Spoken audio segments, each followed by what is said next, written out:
Hello and welcome to this week's BizSmart Lunch and Learn webinar. Our weekly webinars are aimed to provide advice and share knowledge amongst business owners. If you would like to keep up to date on our latest webinars, please make sure you follow us on SlideShare or subscribe to our YouTube channel. And you can also access all of our resources for business owners by downloading our BizSmart app. Our presenter joining me today is BizSmart Select Member and Core Advisor Steve Parker. But just before we start the webinar, can I ask you all to use the question mark function on your screen to post any questions that you may have, and Steve will do his best to answer them all at the end of the session. Thank you, Steve. Over to you. Thanks, Caroline. Slightly different title to your normal BizSmart Lunch and Learn webinars, Identifying Cowboys. Now, what do we mean by that? It comes from the thought that as a small or a medium-sized business, then as the first chairman that could ever be bothered to talk to me when I was in corporate land, came up to me, took me by the ear and said, "I'll give you one tip, young Parker," because I was once. And he said that business is simple, complicated by people. And the reality is you can read as much as you like and you can get as much research as you like, but it's the people which complicate things, and you get the thrills from hopefully most of your clients and you share those great experiences. But to use somebody else's phrase, what keeps you awake at night and what makes you worry and have bags under your eyes and the hair fall out of your head is when you start dealing with cowboys. And most of us don't put enough effort into identifying cowboys. So I thought we'd examine that as a thought this afternoon.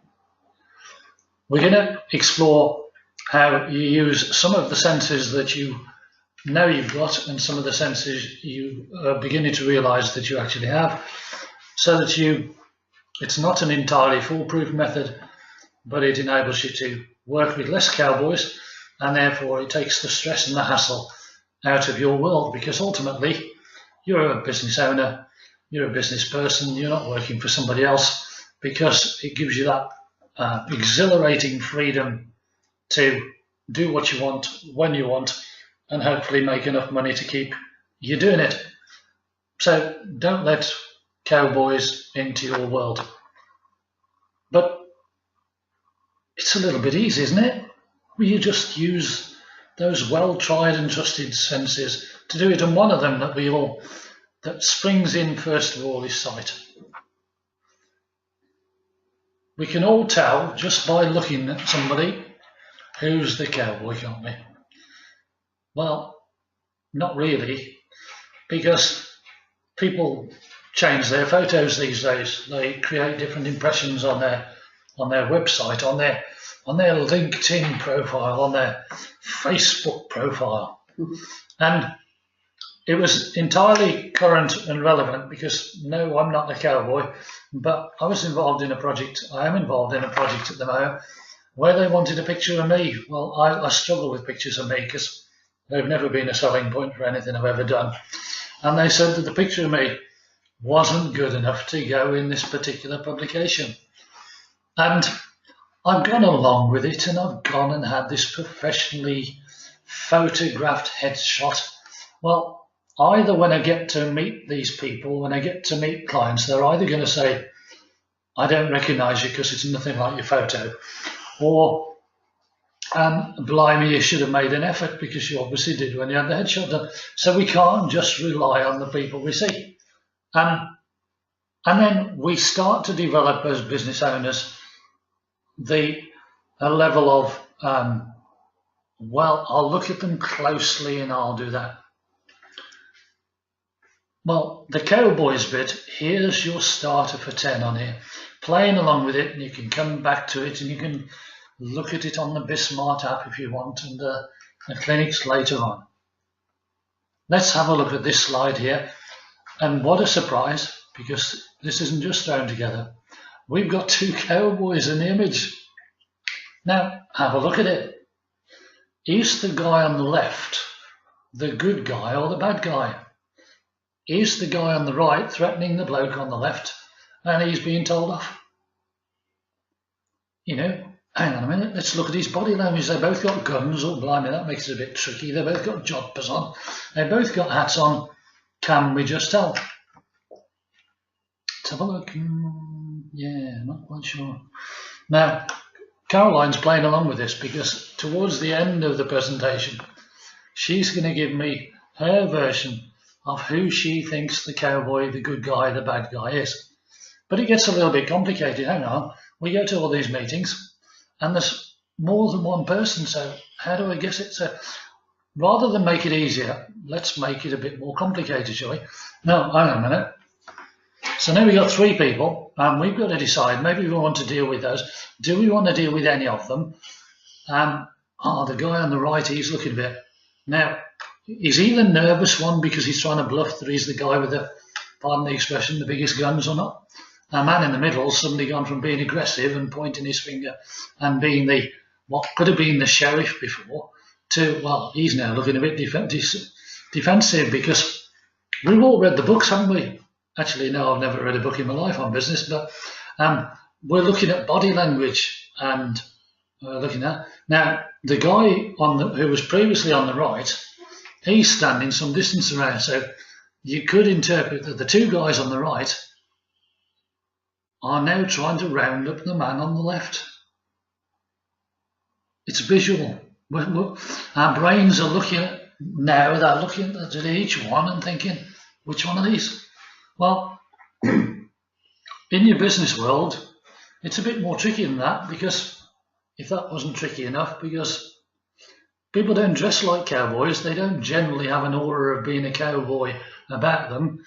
Some of them who dress like cowboys are actually your biggest clients probably, but that's for them to do in their spare time or how they want to do it.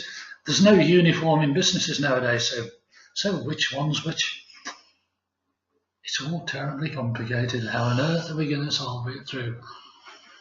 But incidentally, as we'll find out, those 3 are real cowboys operating in 2018 or whatever it is. So we can't just rely on sight and we can't just rely on reading body language, because if you do, just imagine if that was a meeting, they were dressed in different clothing, somebody had put a 3-piece suit on, some of them had only worn a t-shirt. You were trying to read the body language because yes, you wanted their business, and yes, you wanted them to introduce you to a load of people, and yes, they turned up at your networking meeting every Thursday. And yes, you had to give them referrals because you were told to. And you all liked them, but what if they were cowboys and they cost you money and they caused you to stay awake at night? And they sucked you into a business relationship which then ended up costing you money or damaged your reputation because you'd given them a referral and you'd referred them to people and it all went pear-shaped. And they, you had a gunfight at the old Cake Corral. Just one of the senses. We've all got senses that we use in business. That's the visual one. Then you can hear people and judge them by their accents and their tone and their intonation. But people can train people to do that. They can train people to look better. They can train people to. It's an art of deception. Not many of us, although we sometimes think we do at the time, go around with a "I'm a great person" sign on or a "I'm a sucker" sign on, although most small people find themselves actually being one during the course of their business work. So it's just one of the senses. This is going to progress into, and you don't have to make your mind up on who's the good guy at the moment, because you and Caroline are going to do it towards the end of this 20-minute presentation. We can't rely on our sight. So, slightly used before, but worth talking about again. I had that trouble. Travelled overseas lots, spent 25 weeks a year overseas for 10 years. It didn't matter to me what somebody's credit rating was, what the state of their finances was, or anything really, because that wasn't going to save me. I wasn't going to take them to court in an overseas country, though you can do, by the way. And you can check people out, but I was brought up in a business world where You couldn't ask about somebody's finances. You couldn't get that reassurance. It was purely down to the company you were dealing with or the people within the company you were dealing with. And so critically, it was about people relationships and developing extra methods. And I've used some of these before, but stick with it because you'll realise why we use those methods. The first thing you want to do is let people remember you. You want to find a way of remembering them. You want to find a way of them remembering you. And if you want to dress flamboyantly, and if you want to put on a smart waistcoat, or you want to be the village clown, that's entirely up to you. But you mostly want to be remembered in a really, really positive way, and you want to find a way of doing it. And that means the effort into not just reeling out your sales pitch, but developing a rapport. And that's the first thing I learned. And to me, it doesn't matter whether you travelled 7 or 12 or 15 hours on a plane, or whether you've just driven down to Worcester. The absolute minimum you need to get is to be remembered in a positive way, so that when somebody needs something, and it might not always be the right time, invariably it isn't, they've got to find a way of remembering it. And to be remembered from the impression you made or the experience you created, rather than just what you tried to sell them, or just the way you tried to influence them in their head. But for sure, you're going into every meeting consciously or less consciously by first impressions and looking at it. And you're sometimes wondering whether the person is dressed like that to be deliberately memorable in one way, shape or form. It's up to the core values of your business and how you want to conduct business, how to do it. But sight and sound and feeling is one of those that you should be a little bit more personally aware of as a business, unless you're a corporate where you're not really interested in that kind of thing. You've just got to get to 20 meetings a week, 30 meetings a week. You've just got to tick 20 boxes. You've just got to say you went to see them. They were a prospect. It was a tick box on interventions and all those other wonderful words that are in there. But interventions are nothing if they don't ultimately turn into real business, and they're minus nothing if those people turn out to be cowboys. And if you only reel out your sales pitch, you're going to be at more risk of not identifying the cowboys. We're not being sexist here. It could be cowgirls, it could be anything you like really. But for the purposes of me being very old and being brought up in the days where you watch Bonanza and High Chaparral, most of us can identify with what a cowboy is. There just didn't happen to be any cowgirls around when I took those images about a month ago. Touch, test, tender, trust is something I've been talking about for all those years.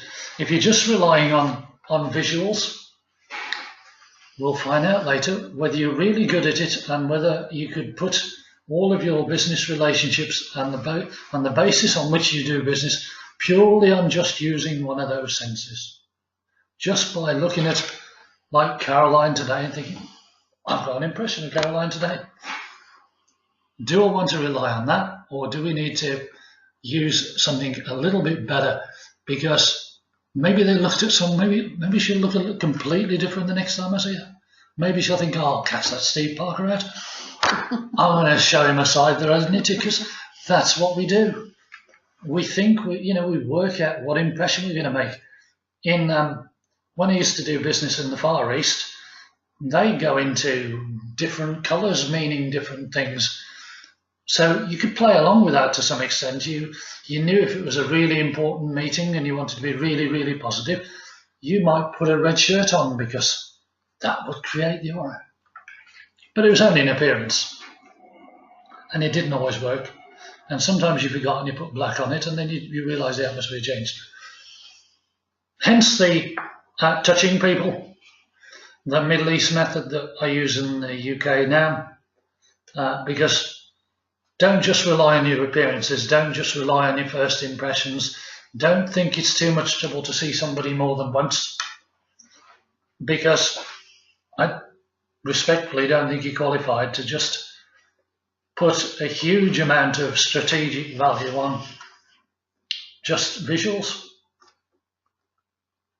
You need to spend time with them. You need to touch them, as it says there.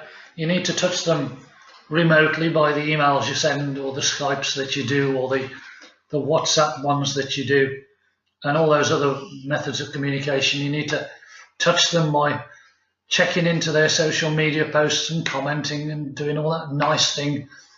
But we can hide behind those, which is why the number of connections we got in reality is probably far less. You can't, I'm not suggesting that these methods you use for, if you've got 1,000 LinkedIn contacts and however many friends, these are just the ones that you put the extra effort in, you invest the extra time in, so that the ones you're working with closely, you've done as much as you can to identify the cowboys. So you spend people time with them. It's not a wasted effort to drive some time to be with them. It's not a wasted effort to spend some time in their presence, drinking tea, doing whatever you want. How you do it is entirely down to the personality of your company. But then you have to test them, because it's not just about that. You test them by seeing how fast they respond, seeing how fast you respond to them, whether they actually remember who you were in the first place. They don't call you what's his name. All of those kind of tests. You can build in any you like, but build some in to say, hang on, these guys seem all right. This company seems good. Whether you're selling to them or whether you're buying from them, doesn't really matter.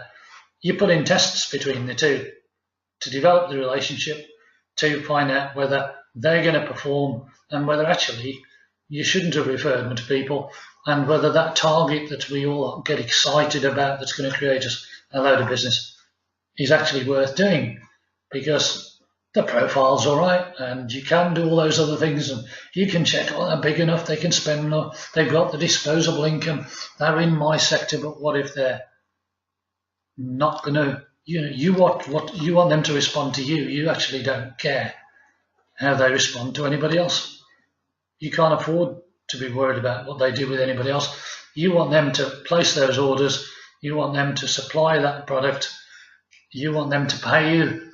You don't want them to act in a way which is going to cause your business danger, because you probably don't want to go through the legal process.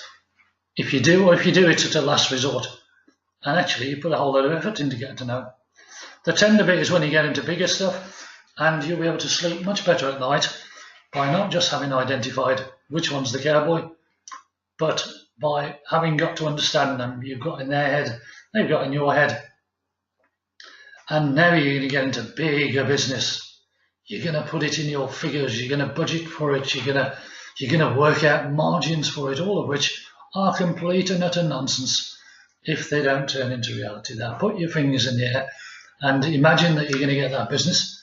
But if the people side falls down, it ain't going to happen. And if they don't pay you, it ain't going to happen. So that's the tender bit. Go through that process, by which time you're starting to become mates, either business mates or people mates or whatever kind of mates you want to. Well, you don't have to be mates at all, but as long as you are not losing too much sleep over it, then you develop trust. And trust is a intrinsically valuable thing to have with people, because then you can suggest more ideas. They'll be open to more ideas. They'll be open to you asking them for favors. Can you pay me a little bit earlier this month? Can you come in and do a talk on this thing for nothing? Can we share marketing ideas? And then it doesn't become a financial decision. It means that I know if they come in, they're going to do. So your 4 T's process, your touch, test, tender, trust, is an investment. It can often be an enjoyable investment.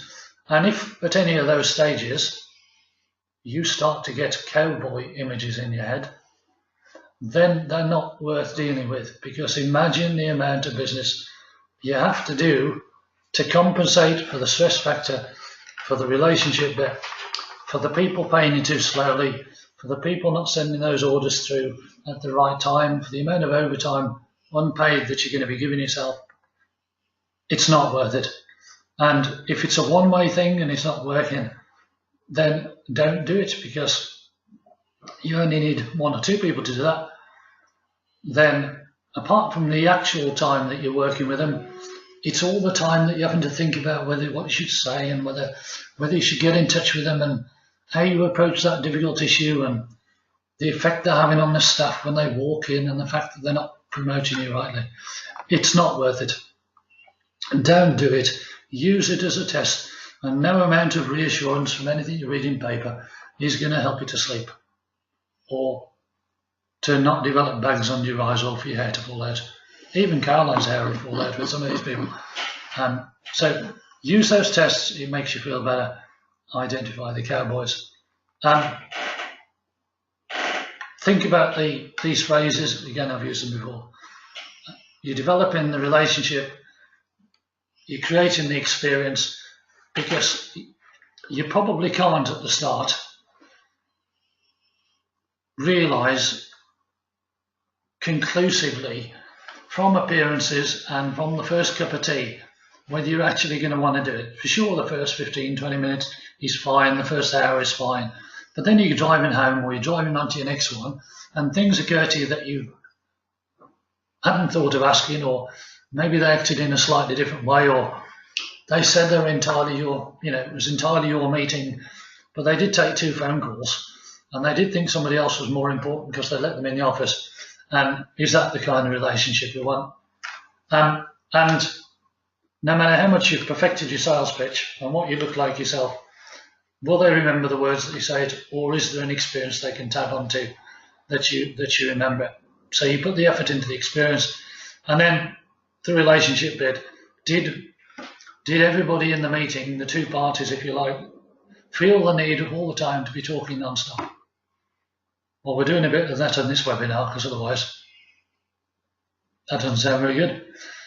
But a test of that is when you can have a dialogue with them, when you put the effort into it, where they ring you because they're not afraid that you're going to try and sell them something, or they ring you because they think there's something which will be really useful and they just want you to know about it when the time is right. Or actually, they were so genuinely interested in your business, they just wanted to ring up and say hello and see if you're okay, and see if there are any problems that they could solve for you, and vice versa. Then you know that by the true definition of a cowboy, they're looking at your interests. So it's a silence thing, it's a dialogue. You've been through those first 3 or 4 T's, and that's how you're going to do it. We're going to come back to what looks like a cowboy. Some things on relationships. What I mostly do is export and international trade. You'll see a picture of a triangle here. If that's the UK, that's the world on the right hand side. If the size of the triangle is the sum total of your ambitions, that's absolutely fine. But just think of the rest of the world that you're missing, and we want more goods going out of that triangle than even more money coming back in, than more goods coming in and all of our money going out. That's all you need to know about international trade.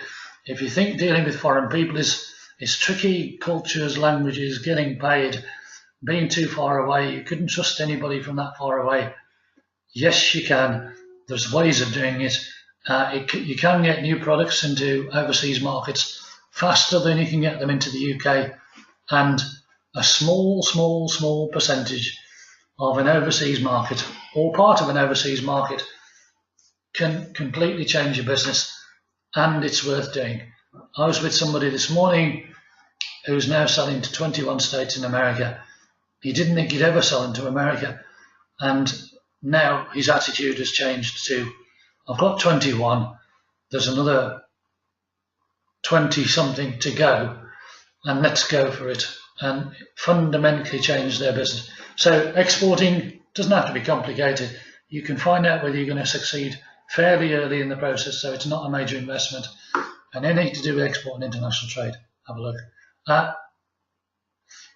With the BizSmart work that we do, new ideas. The biggest danger of new ideas is that you never do anything with them. Most people have got them in their heads and they stay in that balloon. They stay in that balloon, and when you get to 75, you think, oh, I had a great idea once. When you get to 65, you say, I had a great idea once. And actually, when you're 18, if you've got a good idea, talk to BizSmart business people. And the light bulb moment, and it can be turned in, because there's a shortage of good ideas that actually get turned into reality. There's loads of good ideas around. And if you're one of them and you think, I'm never going to have the time to do that, talk to us and we'll do it. Those are some of those bits.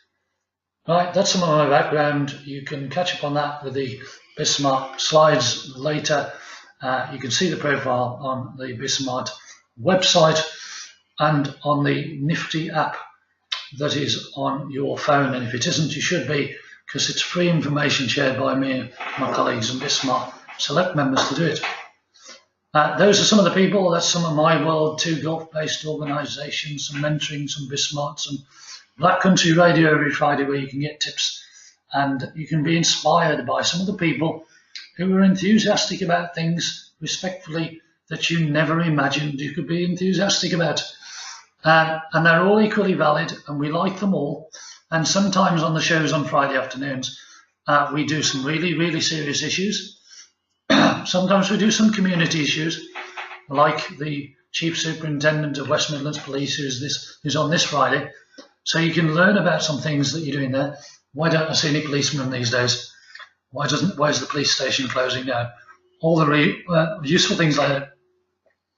And as a contrast, I've got a lady who spins hula hoops and spins plates for a living to improve people's lives in care homes, and ultimately has to make money for it. So she's got ideas, and she doesn't go work, do loads of work for people who don't pay her for it, or who copy her ideas, who she can't trust, and who she can't do some stuff. Any of those, ask me about it. Those are some contact details for me. You can find them. You can find me on the BizSmart site. You can connect with me on LinkedIn. I won't accept connect requests before I've met you. I won't accept connect requests before we've had a cup of tea, because we've got to go through some of those test flows, haven't we? We've got to look each other in the eye. We've got to make sure you're going to be okay. Now, let's go back to our 3 people. And it was an unfair question to some extent, because all we're doing now is looking at the visual ones. And you're right, we'll play along and you can come along with the answer. And I'm going to ask Caroline in a second which one she thinks is the most trustworthy person and who she'd like to do the business with. And it'll be a 2-part question. Not that she was ready for the first part of the question, but here we are, Caroline. We're looking at those. Who do you think is the cowboy that's going to do you damage, and the one you'd most like to do business with, who you could work with? I think the cowboy is the one in the middle. They do the most damage. Okay.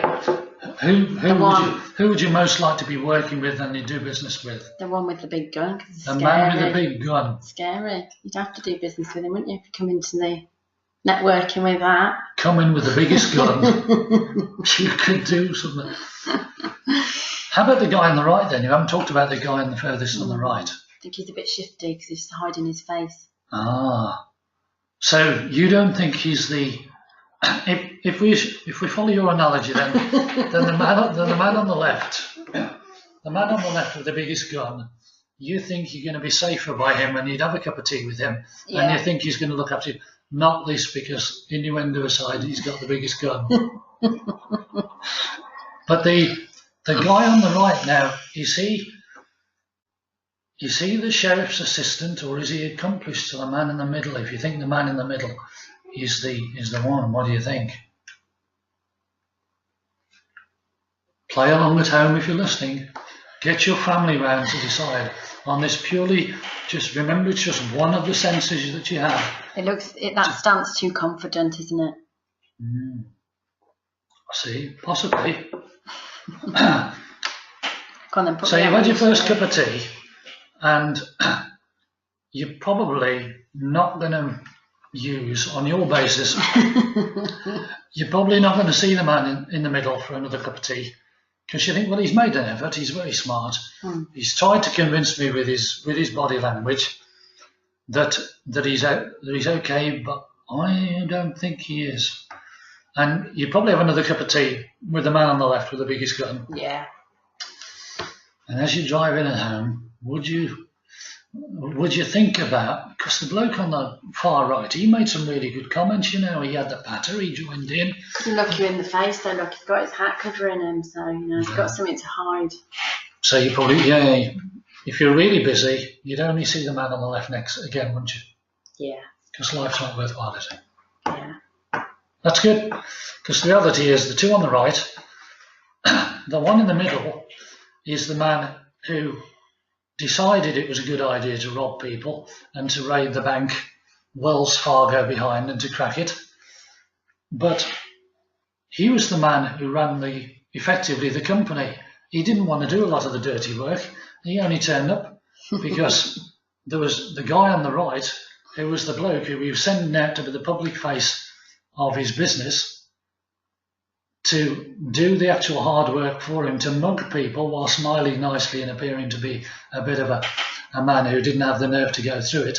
So you're right, the man on the one on the right is the one that was actually robbing the bank. The man in the middle was to do it, and the one on the left was the sheriff who was having to decide whether to arrest them both, to shoot them both, and how to do it. But it's just part of the senses, and it was part of the thing.